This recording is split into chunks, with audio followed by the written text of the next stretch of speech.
हाय।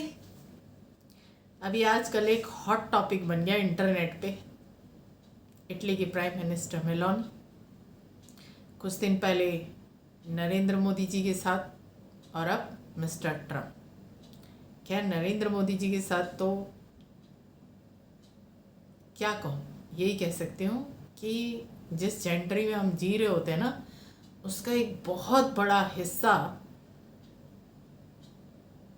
सिर्फ इतना ही बोल सकती हूँ कि नेगेटिव स्टेट ऑफ माइंड का होता है। क्योंकि जो नेगेटिव स्टेट ऑफ माइंड के होते हैं ना, उन्हीं के दिमाग से कहानियाँ निकल रही होती हैं कि मेलोनी को मेलोडी खिलाई, और उनमें एक मैन वुमेन जैसी चीज़ों को ढूंढना। This is really too much, extreme case है। क्योंकि मोदी जी तो 75 क्रॉस कर चुके हैं और मेलोनी होगी अराउंड 50 या उससे कम या उससे थोड़ा सा ज़्यादा। तो she is just like an daughter for him. एक बेटी की तरह से उन्होंने कि हाँ, हमारे यहाँ पर एक मेलोडी होती है टॉफ़ी, एंड वो उनको अगर अपने हाथ से खिला रहे हैं तो अपनी डॉटर को भी लोग अपने हाथ से खिलाते हैं। मन में यही भाव रहा होगा पक्का, इससे ज़्यादा और कुछ हो नहीं सकता। क्यों? क्योंकि 2002 ऑनवर्ड वो राजनीति में है। आज तक का उनका एक केस नहीं सुना जहाँ उन्होंने किसी वुमेन के साथ कभी भी गलत तरीके से बिहेव किया। क्योंकि इस वक्त जो हमारी देश की राष्ट्रपति है ना, द्रौपदी मुर्मू जी, यकीन जानिए मैं उनको दिल से रिस्पेक्ट करती हूँ। डॉक्टर APJ अब्दुल कलाम साहब के बाद अगर मैंने किसी प्राइम मिनिस्टर को बहुत दिल से रिस्पेक्ट की है तो वो द्रौपदी मुर्मू जी को की है। बहुत ही डाउन टू अर्थ वुमेन है, बहुत ही down to earth women. And I think so शायद मोदी जी से उम्र में छोटी भी होंगी। मैं एग्जैक्टली कभी ध्यान नहीं दिया मैंने और जानने की कोशिश भी नहीं की। लेकिन मोदी जी जब भी उनके बारे में कुछ कहते हैं ना, तो हमेशा कहते हैं कि मैं जब भी उनसे बात करता हूँ तो, और वो कुछ भी बात किसी भी मुद्दे पर बात करती हैं तो वो हमेशा, मैं उनको यही कहता हूँ कि आप इस विषय पर मेरा मार्गदर्शन करें। वाकई में उनके जैसी महिला के लिए इसी तरीके के शब्द निकलने चाहिए, क्योंकि सिर्फ दिमाग से नहीं, दिल से सोचकर काम करने वाली व्यक्तित्व है वो। हमारे यहाँ राष्ट्रपति के जो राइट्स है ना, थोड़े कम है। मतलब जिस तरीके से एक प्रधानमंत्री इस देश की व्यवस्था को चलाता है, राष्ट्रपति केवल साइनिंग अथॉरिटी है, डिसीजन मेकिंग अथॉरिटी नहीं है। पर यकीन जानिए द्रौपदी मुर्मू जी को मैं दिल से रिस्पेक्ट करती हूँ। क्योंकि एक बार एक सेमिनार देखा था मैंने जिसमें जजेस वगैरह आए हुए थे और वो इस चीज़ की डिमांड कर रहे थे कि हमें और ज़्यादा जेल बनानी होंगी, हमारे पास जेल कम है। तो वो कहते हैं कि आप जेल बनाने के बारे में क्यों सोच रहे हैं, आप ये सोचिए कि ये जितनी जेल है ये भी कम की जाए, अपराध को ख़त्म किया जाए। मतलब वो बात ना मेरे खुद के दिल को छू गई थी कि हाँ, इसको कहते हैं कि एक राष्ट्रपति के पद पर बैठकर सोचते कैसे हैं। तो ये वो देश है जहाँ पर लोगों के अंदर ना वाकई में संस्कार हैं, और वो हमारे देश के राष्ट्रपति में भी दिखते हैं, वो हमारे देश के प्रधानमंत्री में भी दिखते हैं, स्पेशली वुमेन के केसेस में। पक्ष में बैठी पार्टियों की तो बात अलग है ना, एक्चुअली अब उनकी खुद की पार्टियों का कोई अस्तित्व नहीं है। दूसरा, इस देश में पॉपुलेशन जो है वो ओवर पॉपुलेटेड है और ऊपर से सोर्सेज इतने हैं नहीं, तो क्या करेंगे? कुछ भी एक नई चीज़ ला करके इस देश की जनता से वो बनवा तो सकते नहीं है। ये टाइम पीरियड हुआ है कि हाँ, हम इनसे ज़्यादा बेटर कुछ क्रिएट कर सकते हैं, नहीं, वो काम वो कर नहीं पाएंगे, क्योंकि हकीकत सबको पता है।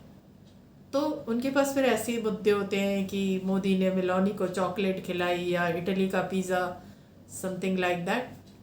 बट फिर भी मैं कहूँगी कि हमारे देश के प्रधानमंत्री और राष्ट्रपति इस वक्त दोनों ही एक रिस्पेक्टेड पर्सनालिटीज़ में से आते हैं। अगर दूसरी साइड ट्रम्प साहब को लिया जाए, एक्सट्रीम केस है, सच में एक्सट्रीम केस है। और अंदर से ना आवाज़ आती है, दो he is an 80-year-old man, और इस एज पर पहुंचने के बाद यकीन जानो मैं लोगों को कुछ भी कहना पसंद नहीं करती, पर अंदर से आवाज़ आती है ये इंसान ना किसी भी तरीके से सत्ता से चला गया, कुछ ऐसा हो कि इसके हाथ में सत्ता नहीं होनी चाहिए। क्यों? क्योंकि हर वक्त ना वो एक ऐसी वाइब्रेशन दे रहा होता है कि मैं सबके ऊपर हूँ और तुम मुझे सर्व करो, जो मैं कहूँगा तुम्हें मानना पड़ेगा। यकीन जानिए ऐसी पर्सनालिटीज दुनिया से चली जानी चाहिए। अमेरिका के लिए ये किया वो किया, जो किया क्या नहीं किया, this is really too much.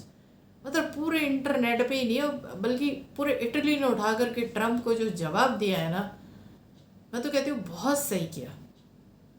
ये इंटरनेट पे आ रहा है ये सुनने में कि इटली का पक्ष नहीं विपक्ष भी, जब मेलोनी के लिए उन्होंने ये स्टेटमेंट दी ट्रम्प ने कि वो तो मेरे साथ फ़ोटो खिंचवाने के लिए उतावली हो रही थी और ये था और वो था, तो पूरे इटली ने ट्रम्प को अपोज किया है, ग्लोबली अपोज किया है, और करना भी उनको ग्लोबली अपोज चाहिए था कि तुम जब ये एक माइंडसेट रखते हो कि मुझे जो करना है अमेरिका के लिए करना है, मुझे अमेरिका को नंबर 1 पे, तो दूसरों से आप ये एक्सपेक्ट नहीं करो ना कि वो अपनी कंट्री के बारे में सोच रहा छोड़ के तुम्हारे बारे में सोचेंगे। पर उस इंसान की सिर्फ यही एक कंडीशन चल रही है कि मैं सुपर पावर हूँ, तुम मुझे सब करो। और ये भी सच है, अभी तो सुपर पावर अमेरिका ही है, और बहुत सारी चीज़ें हम लोग भी फेस कर रहे हैं इंडिया के अंदर बैठ के। ये जो ईरान के साथ हुआ, क्या क्या नतीजा निकला, क्या कर लिया, क्या बिगाड़ लिया अमेरिका ने ईरान का? कुछ नहीं। बल्कि इस युद्ध के बाद ना मुझे क्या फील हुआ कि थोड़ी सी मेंटलिटी हमें ईरान से लेनी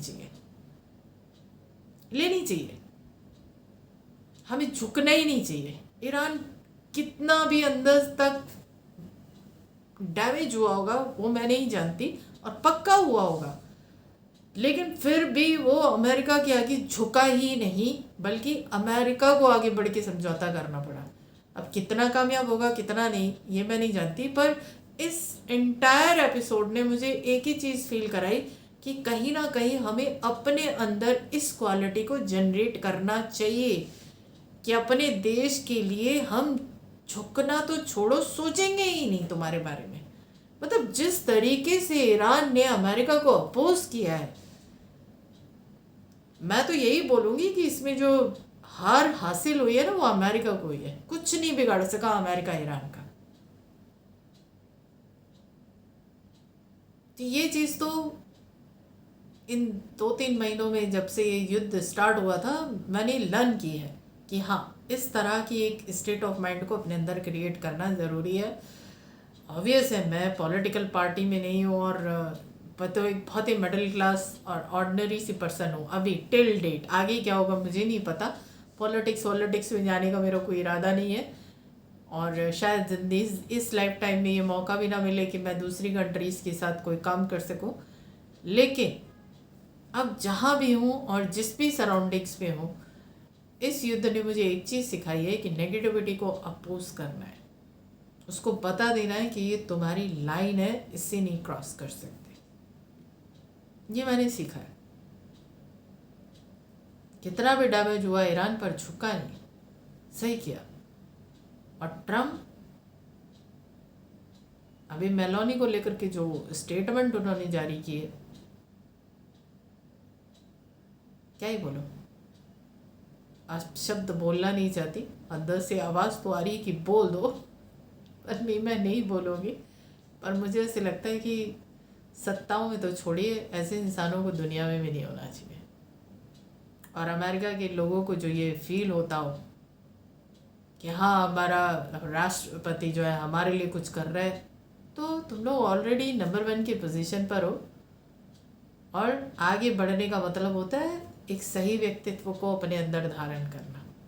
ये नहीं कि बस सब हमें मिल जाए, हम ही सुपर पावर, ये ना इंसान के अंदर हंगर को जनरेट करता है। एक टाइम ऐसा था जब हिंदुस्तान को भी सोने की चिड़िया बोला जाता था, दुनिया में किसी को नहीं बोला गया, हिंदुस्तान को बोला गया। पर आज हम विकसित देशों में भी नहीं है। तो समय बदलते हैं, सत्ताएं भी जाती हैं, गरूर भी जाते हैं।